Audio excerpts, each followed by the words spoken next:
Oui, alors moi j'ai été réquisitionné, j'avais 16 ans, hein, par les Allemands, et pour faire les travaux de préparer les asperges à remelle, qu'ils appelaient, les chevaux de frise, qu'on préparait à midi. On allait abattre les pins à la courbe pour faire donc les asperges à remelle, et on était réquisitionné, on allait faire les trous pour poser les asperges à remelle. Et en allant étant requis, c'était des camions français avec des gazogènes qui venaient nous chercher, ils nous prenaient à Saint-Sulpice, à l'Aiguille. Et puis une journée, les gens réquisitionnés de l'Aiguille n'ont pas voulu prendre le camion, ils ont dit non, on n'y va pas.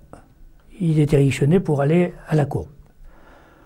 Donc, abattre les pins pour faire les asperges à remelle. Et le soir, un motard allemand est allé pour les relancer. Je pense qu'il est allé au port, au sud de la mairie. Et ils ont attrapé le motard et la moto et le motard, et ils ont tout mis ça à la Sude. Donc, il a péri dans la Sude, l'Allemand, quoi. Et représailles, il y a eu 40, comment on appelle ça, qui ont été nommés par un bon Français de l'époque, ou une bonne Française, qui était bien connue, qui a donné les noms des otages qu'il fallait prendre, et on les a emmenés à Royan. Je ne me rappelle pas si la prison n'était pas à Pontaillac. Et puis, comme c'était la fin, on arrivait sur la fin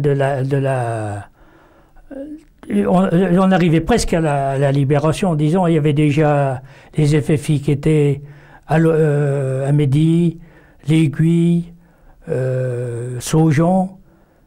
Ils ont dit, voilà, si vous tuez nos 40 otages, on fusille, les Allemands, il y avait des prisonniers allemands, on fusille autant ou le double de prisonniers allemands. Ça fait qu'ils ont relâché les otages, et puis ça s'est terminé comme ça. Les Allemands étaient à Louba, à battre avec une machine à vapeur. Ils battaient parce qu'ils avaient évacué tout le monde. Louba, c'était, disons, la frontière, là. Alors il y avait les FFI, il y avait les Allemands, tout le monde venait là. Et il y avait un petit bois, là, que les Allemands allaient chercher.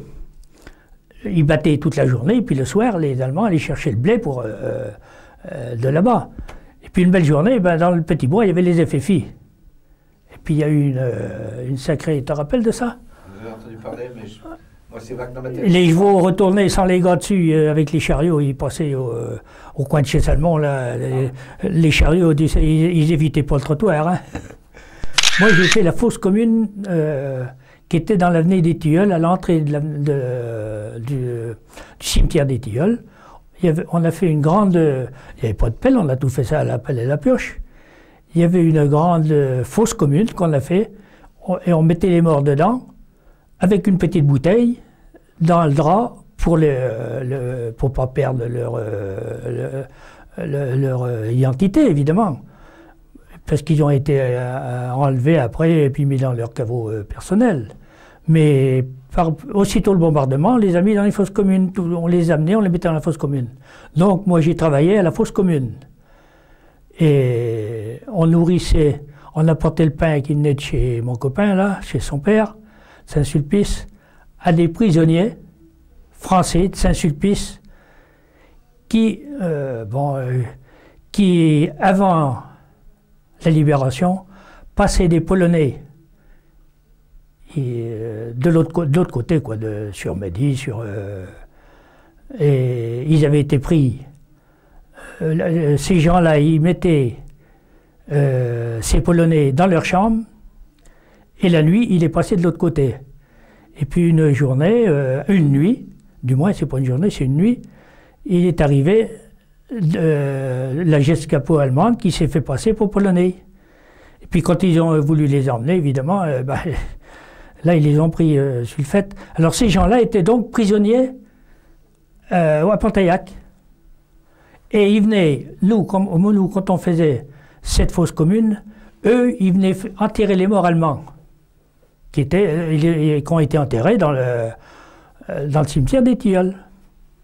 Et nous, ils n'avaient pas trop à manger, on leur apportait un peu de nourriture.